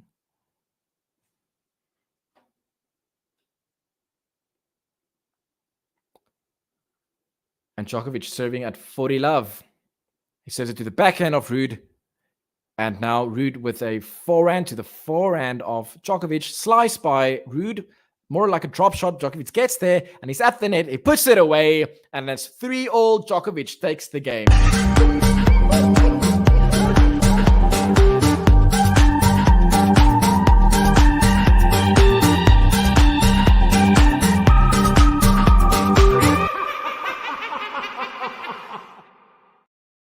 And it's 3 games all. Dubai commenting that he thinks cricket looks boring. Yes, most people think it's boring. I love it. So you have your different formats of cricket, right? You have your 5-day test match cricket that takes 5 days. That is considered the most boring. Then you have your 1-day cricket, and then you have 2020 cricket. And then a lot of people say they hope that will become a type of cricket where it's just not played anymore. As Ruud serving at 3-all. To the backhand of Djokovic, who hits it long. Then there's also the joke that how cricket was invented is people came to the field, they wanted to play soccer or football, however you prefer to call it, and someone forgot the ball and nothing happened. That's how cricket got invented. All right, and Ruud is serving. That's a Jimmy Carr. Oh, no, it's not Jimmy Carr. No, it is Jimmy Carr. Yeah, I've made that joke. As Ruud serves now to the backhand of Djokovic, Ruud now again to the backhand of Djokovic. Ruud running around his backhand as he now has often done this match. Forehand, backhand exchange. Again, nobody really taking risk. Ooh, and Casper Ruud shanks the backhand and it goes out.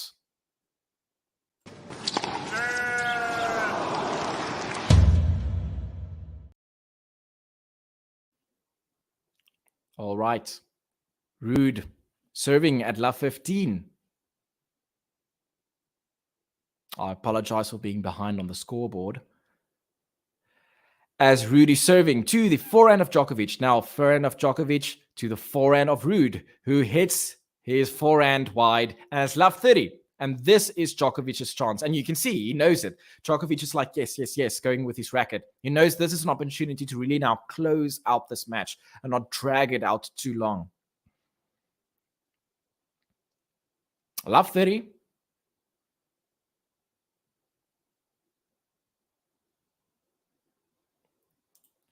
Dubai saying Jimmy Carr jokes would have said something. That's why I thought it was not him, because it's too polite for him to make that joke.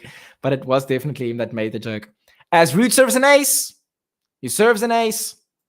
Service speed of 206 kilometers per hour. 15:30.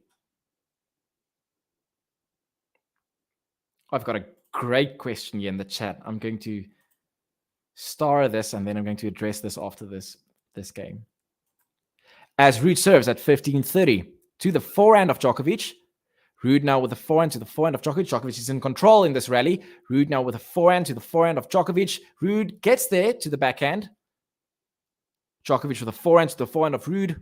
Forehand cross-court exchange by the two players. Now, both of them are just happy rallying. Who is going to take the down the line? Djokovic does, and he gets rewarded for it. It's always like, who is going to take that risk of going down the line when there's a cross-court forehand rally? Djokovic was the person willing to take that risk. He gets rewarded. It's 15:40. 2 break points opportunities for Djokovic.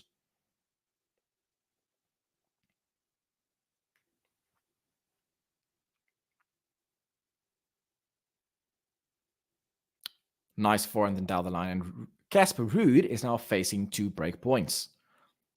And he serves to the forehand of Novak, but it's late. First serve.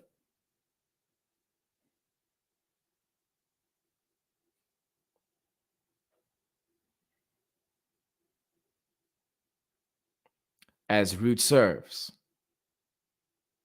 to the backhand of Djokovic. Backhand now to Ruud, backhand of Djokovic. They're exchanging backhand, but Ruud is constantly running around his backhand. He wants to avoid that. Djokovic now with the backhand. They're going in the middle of the court. Djokovic down the line, but Ruud gets there with a slice. Djokovic gets there. He's at the net. He's going to smash. Oh, that was an uncomfortable position. So Djokovic had to come to the net, and then he had to do a backhand smash, and he wasn't able to get that in. So he doesn't get that break point. Ruud saves the break point at 30-40. Can he save another break point?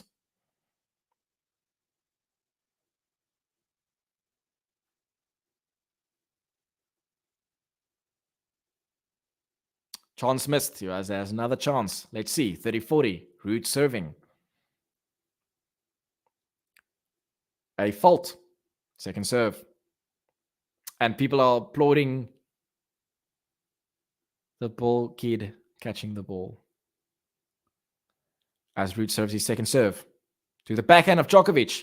Now Ruud with a forehand to the backhand of Djokovic. Ruud with a forehand to the forehand of Djokovic. Ruud now, and now the forehand exchange.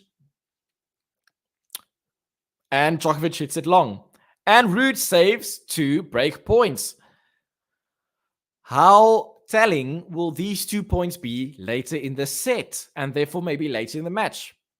If you go deep in the set, we'll remember Djokovic had 2 breakpoint opportunities, and he did not capitalize.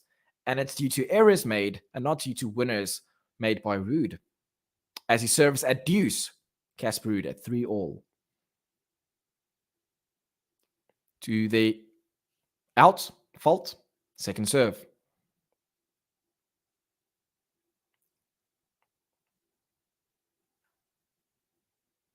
Ruud, second serve. To the backhand of it's late, second serve.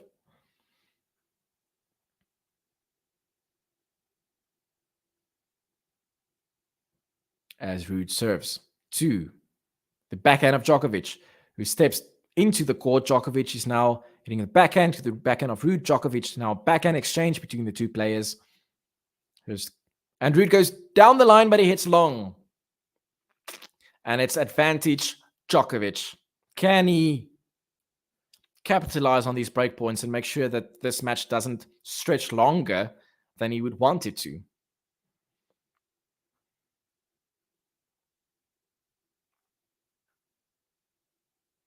Breakpoint number 3 for Djokovic as Casper Ruud is serving. To the forehand of Djokovic, who pops it back. but it's deep. It's a good return. And Ruud now with his backhand to the Djokovic forehand. Backhand by Ruud. He hits it very high in the sky. Djokovic awkward, but he is fine with that. Djokovic now hits a backhand forehand down the line.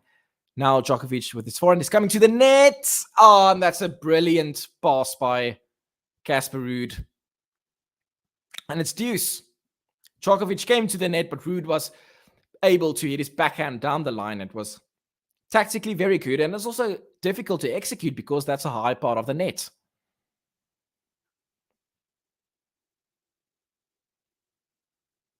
And we are back to deuce.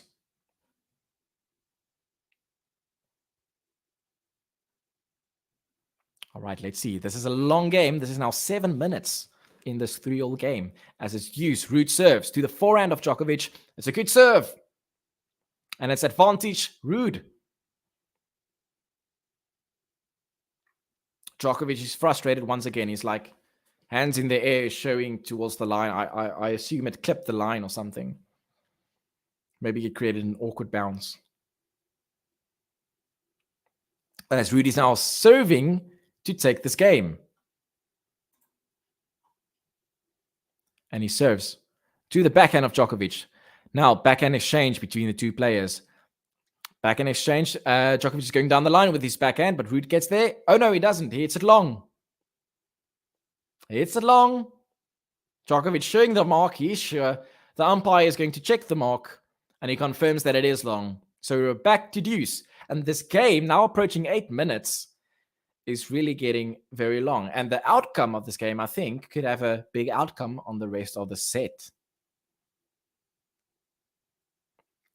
Ruud serving at deuce. Fault. Second serve. Both the ball boy and the ball kid is trying to get there. As Ruud is now serving the second serve. Djokovic runs around his backhand. Ruud now with his forehand to the forehand of Djokovic. He also running around his backhand. Now Ruud is hitting his backhand to the forehand of Djokovic. Ruud now with a running forehand. Djokovic gets there. Ruud is in control. Oh, and Ruud hits it out with his backhand. It was so close. It must have missed the line by a few centimeters. But it's out, and Djokovic has another break point.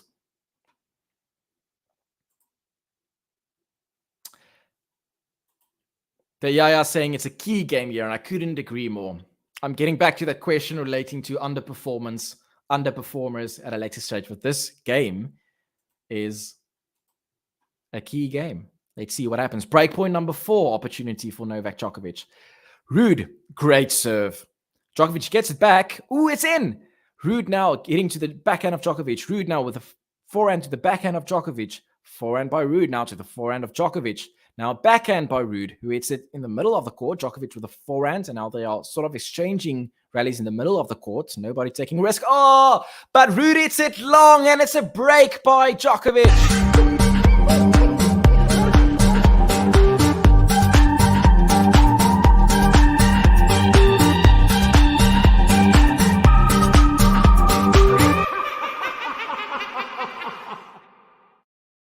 And Djokovic is bummed. You can see that he's very relieved that he got that game, because otherwise we don't know how the set could go. But now he's comfortably in the lead. And I think I'm comfortable to say that that was virtually now the end of the match. Or are we in for a surprise?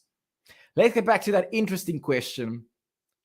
PK asking, who are some current players that come to mind as underachievers based on their talent level? Chapeau, Kyrgios, Tomic, Bear, Fognini. That's a very interesting question. So I guess we have to ask ourselves first, if we're going to do this, follow the correct methodology and do this with academic rigor, we have to ask ourselves, how are we going to measure talent? And I guess one of the ways you can do that is it will be players when they were young, there were a lot of hype around their potential, and then they didn't really harvest that to their full potential. So you thought, this is going to be a potential top 5 future player, and then it didn't work like that. So let's go back to the first next gen, or maybe even before that. I remember specifically Grigor Dimitrov. They called him Baby Fat. Now that was a bit harsh to make that expectation that he's going to be the next Federer. But that was the people thought that's going to happen because also his style was exactly the same as Federer. And then that didn't turn out to happen. And then we've got Shapovalov. Well, I think it's still quite early, so you never know. But I think with Shapo being so aggressive, he's either going to get to the semis or he's going to go out in the second round. So that's difficult. Kyrgios, obviously, in my opinion, the most talented player on tour. Tomic, yeah. Bear, Fognini. Who else do we have here? Okay, Dubai saying Dimitrov. I think Zverev. Yeah, if you think Zverev, he was also one of the first next-gen guys. And in 2017, he was already like ranked in the top 4. So if you told me in 2017 he will not have won a Grand Slam by now, I would say that can't be true. Because when he was top in 2017, guys like Medvedev, Tsitsipas, Ruud, they were not even in the picture yet, and Zverev was already there. Let's see, TFO, maybe. Yeah, he's not going to win a Grand Slam, let's put it that way. In contrast, I would say some talent maximizers. That's also a very interesting then type of conversation. Isner, Anderson, Batista, Good, Schwartzman, Kachanov. Yep, I agree with that list. I do agree with that list. I think also if you look at like how the next gen started, Chorik was also one of the first next gen players. I think it was the very first one that was officially labeled as a next gen, like the label that the ATP decided to create, which is creating this, in my opinion, unnecessary hype. It puts a lot of pressure on them. And he also didn't really maybe... the hype wasn't really maybe then put into actual performance. Baby Fed, forgot about that. Yeah, he was Baby Fed. Chapo, only 23. Yeah, so he could still do some things. Jed saying Zverev hasn't improved his game at all. His second serve might actually be worse. Yeah, that's a massive problem. I remember the final with the US Open in 2020. That was just shocking. Like the second serve there was really a big issue, and it doesn't seem like it's getting fixed. And I don't know if you agree with me there, but I think it's a mental issue. He's scared on his second serve that he's going to hit a double fault, and that ironically leads to him hitting double faults. Or the second serve is just way too safe. As Djokovic is serving at 30-15. And Ruud gets it. Djokovic now with a forehand winner. And it's 40-15. And Djokovic is starting to take control of this match. He wants to go home. Dubai noting that FAA could be, but not yet. I think we forget how young he still is. People are disappointed with these results this year and last year. And I know, like, for example, Gil Gross, I'm a big fan of his channel. And he said, like, he's disappointed with these results. I think we should give him some slack and say, listen, he's still very young, so we shouldn't judge too quickly. And Djokovic takes that game, and it's 5-3. Mermespa saying, Delpo was a huge disappointment. Many people, including myself, thought he was a future number one. Yeah, that's just very sad, because this is not a case of him not living up to the expectations due to maybe not working hard enough or due to having a weak mentality, but it's just his injuries, and they're so unfortunate. I also think, like, if you look at US Open 2009, if you told me then, well, I haven't watched tennis by then yet, but if you told me then, or anyone, that that would be his only Grand Slam, I think that would come off as a surprise.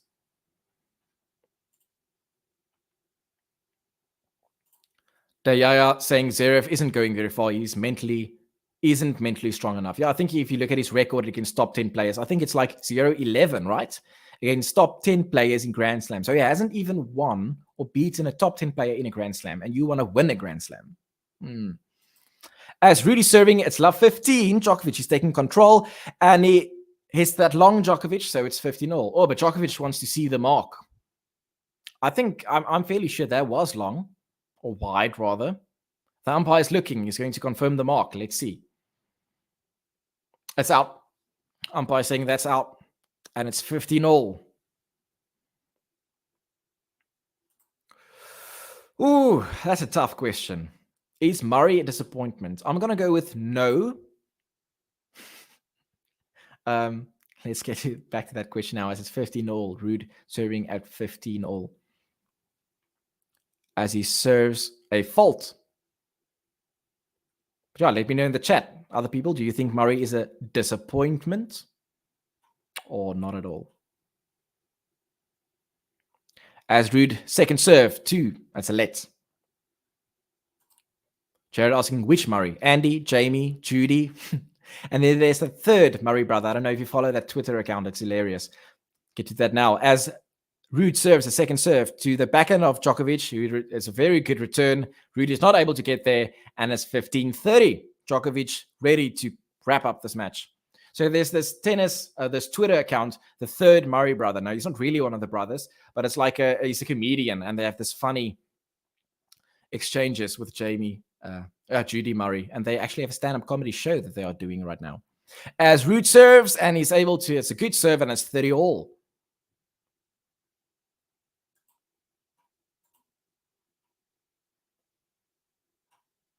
Okay, Gary saying he has a gold medal and he won the, I assume, ATP finals era there. You have to start somewhere. So, yeah, and Gary saying Murray is not a disappointment considering it was in the hurricane of the big three. Yeah, that is very unfortunate timing for him.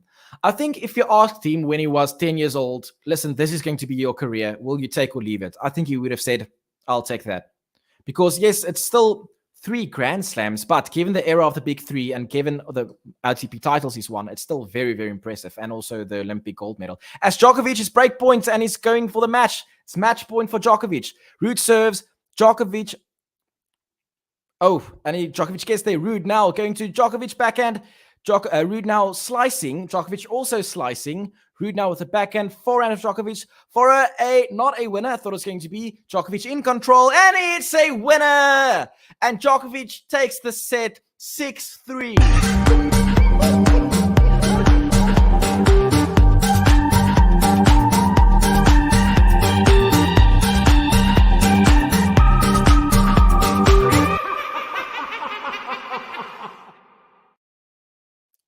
Djokovic, in the end, he wraps it up. He has 2 breaks in the final set. Looks very relieved. He goes to the crowd. Hasn't yet, but I assume he's going to do that typical. Will he do that? Hasn't yet. Let's see.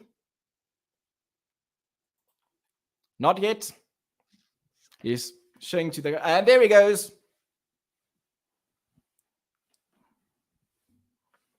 I don't know what your opinion is on that, but that's what he does. People are applauding, and it's a comfortable victory in the end. We thought in the start of the second set, like Djokovic is becoming frustrated.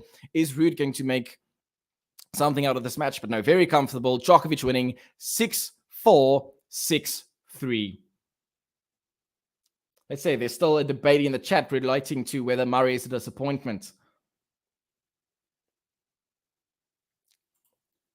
Dubai saying, yeah, but he was on the low side of the big four. If that's the standard, Noel fed Rafa, Murray could be considered as a disappointment. Well, I also have a lot of people saying like Stan also has 3 Grand Slams, but I think it's a bit unfair to say, therefore, Murray and Stan has the same accomplishments. Murray was always number 4. So it's not like sometimes he was always number 4, always made semifinals, has a lot of ATP titles, Olympic gold medal, which Federer doesn't even have. So, yeah, but it's a valid debate. BK saying, I would say Andy Murray was disappointing in certain big matches in his career. Overall, he didn't have an underachieving career. No, I agree with that. So, we haven't mentioned now, this is now his 1000th win, right? This is Novak Djokovic's 1000th win. Is there going to be some celebration on court? We'll see now. And Murray is noting that Nole is now guaranteed 2 more weeks at number 1, which makes it 372. That is insane. I know there's this question whether you will able to surpass, is it Steffi Graf, who has the most weeks at number 1 in total, if you combine the men and the women? You can tell me in the chat, how many weeks at number 1 was Steffi Graf? Is she the leader with regards to the WTA with number 1 weeks?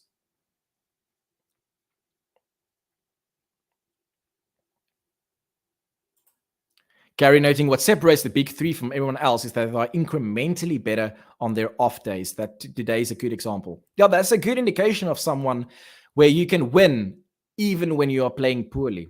And there is a celebration for Djokovic's 1000th win. There's a cake. I think it's a cake. And there's a speech in a language that I don't understand. I assume that's Italian. And it looks like there's a cake with the number 1000 on it. PK saying, I don't even think Djokovic even likes his heart celebration. He's just too stubborn to stop it. Okay. Okay, we have in the chat, Graf is at 377. And you say that Djokovic is at 372. Well, yes, then it's not even a question. So it looks like, yeah, Djokovic will surpass Steffi Graf with the 377 weeks. Very, very interesting. BK asking, could we get a preview of the prediction of the final? Yes, definitely. I just want to check in the celebration, but I can't really comment on anything because I'm not understanding anything they are saying. So I can tell you there's a cake, and I can tell you that it contains the number 1000, which makes sense, right? 1000 is a very fitting number for this cake. And that's all I can tell you with that. So with regards to the final, so we have a rematch of the French Open final of last year. Stefanos Tsitsipas and Novak Djokovic. And the interesting question is also whether the final then is tomorrow, I assume, whether that's going to be an indication of what we can expect in the up-and-coming French Open. What do you think in the chat? What is going to happen in the final? Gary also noting there, Steffi, 377 weeks, no question, no lay will surpass. And now Djokovic is holding the cake for a photo. That's a massive cake. I mean, who's going to eat that? I assume that will be the ball kids or the management. Does Novak eat cake? Can you eat cake if you are gluten free? I don't know these things. And now Djokovic is saying "Grazie team" with my very limited Italian knowledge. I can say means thank you to my team. All right. Something about torta.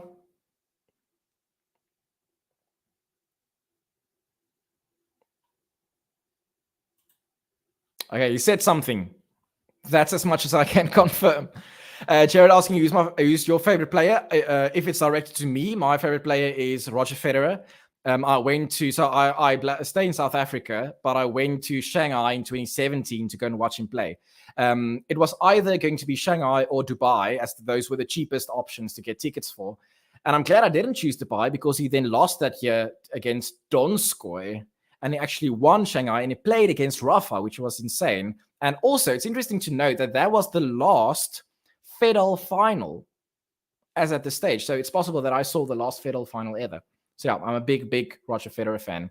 Actually, when it's his birthday on the 8th of August each year, I bake a cake with a Federer logo. So I have issues, actually, to put it mildly. Oh, there's a translation. I'll eat your spaghetti, love your mom. Creations are weird. Okay, I'm not following. Okay. Gary's saying, I have to give it up for Noel with his language ability. So that's very true. Everybody talked a lot about Federer knowing all these languages, but it's not spoken as much of Novak also knowing a lot of languages. It's really impressive. I can only speak 2 languages. It's Afrikaans and then English. And barely. As you probably heard during the stream, my English isn't the greatest. Okay, Jekka confirming there that he does not eat cake. Okay, so there's this massive cake, but he won't have any of it. But I guess it's still beautiful. It's nice for the photo. But Sophia is confirming that you can get gluten-free cake. But I'm also guessing that he's not going to eat a lot of cake the day before the final against Stefanos Tsitsipas. Okay, still haven't got any predictions for tomorrow's final. Roger against not Roger. Novak against Stefanos Tsitsipas. Who's going to win? How many sets is it going to be?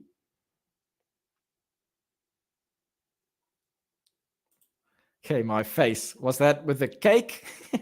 I'm still at the cake bother. I'm not going to be able to sleep tonight because of this cake. It's so big. And he's not going to be able to eat any of it. It's just for me, it's strange. If you think Roger, when he won in Brisbane, it was like these little statues, like a 1 and an O and an O and an O. And Djokovic gets cake. All right.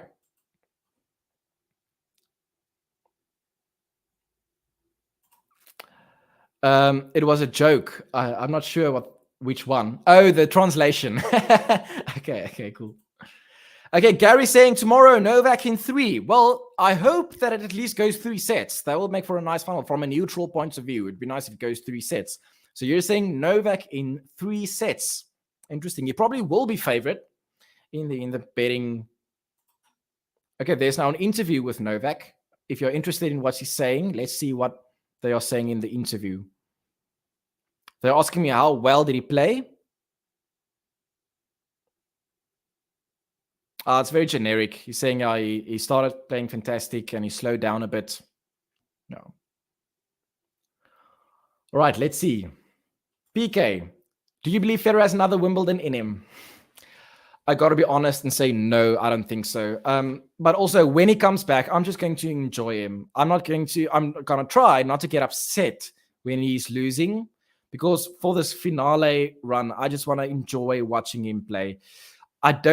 Okay, you see, as in him. So if you ask me, do I think, is he going to get another Grand Slam? My answer would be no. If you're asking me, can he get another Grand Slam? My answer would be yes. He will always be able to. And also, I believe he will not return if he believes that he stands no chance of winning another Grand Slam. The amount of effort you have to go through in rehab, especially at that age, why would you? And that's also, I don't think he's going to come back for another month and then retire. It's too much effort to go through the rehab just to play another month. So I really think he has plans of playing for long, assessing, does he have a chance of getting another Grand Slam? And I think if he assesses that he doesn't have a chance of getting another Grand Slam, I think he will call it quits. All right. Dubai saying Novak in 2 sets. Okay, we haven't have a Stefanos prediction yet, so everybody's saying Novak.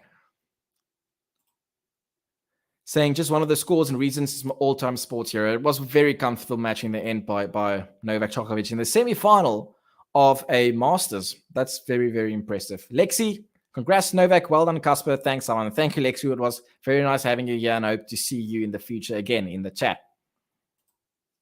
Jackie, I'm Serbian and cheer for Novak with all my heart, but I think Tsitsipas in 3. That's interesting. So the first prediction for Tsitsipas comes from someone that is a Novak fan. And you think that Tsitsipas will take it. Very interesting take. Is that because you think Novak is not yet at the level he was in his peak last year? Or do you think it's just Tsitsipas being at a very high level at the moment? Dubai saying, I've got a cute little Harry Potter thing going on. It's Star Wars. I'm thinking and joking to get me angry because I'm a massive Star Wars fan. So you can see there's R2-D2, there is Yoda, and then all the posters are like the planets that you get in Star Wars. So yeah, I'm a big Star Wars fan. All right, so that's in the end of play. They're showing that Djokovic has a 1,000 wins. Let's see, we have Rafa with the 1,051, Ivan Lendl, 1,068, Roger Federer with 1,251, Jimmy Connors, 1,274. It will be interesting to see whether Roger can overtake Jimmy Connors. He needs 23 more wins to overtake Jimmy Connors. But it's also going to be interesting to see where Djokovic is going to end with the number of wins. I must say that's probably not his most important stat. When he retires, he won't be looking at that stat the most. It will be the Grand Slams and then weeks at number 1, etc. Okay, we've got people saying good night. If you're leaving, good night. Thank you very much for joining. Make sure you like the video before you leave. That will help me a lot. And enjoy the rest of your day or night in whatever time zone you are. We have PK asking, is Tsitsipas actually better this year in clay? He seems the same. That's interesting because Tsitsipas was in very bad form in the beginning of this year. And then suddenly when clay came, he was suddenly good again. So it seems like it just shows that clay really is his best surface. But is he better this year in clay? I would also agree with you that he's probably a little bit worse than last year on clay. Because also, didn't he beat Rafa in Barcelona last year? And if you look at the players he's beaten so far this year on clay, it's no Rafa, it's no Novak so far. We'll see tomorrow. And it's no Alcaraz either. And he lost once against Zverev. So, yeah, I would agree that he was actually better on clay last year. All right, and then that wraps it up for the end of the stream. Thank you very much for joining. Please leave a like before you leave, and I hope to see you in the future again. My name is Haman. Enjoy the rest of your night, and we'll see you in the future again. Thank you. Take care, and goodbye.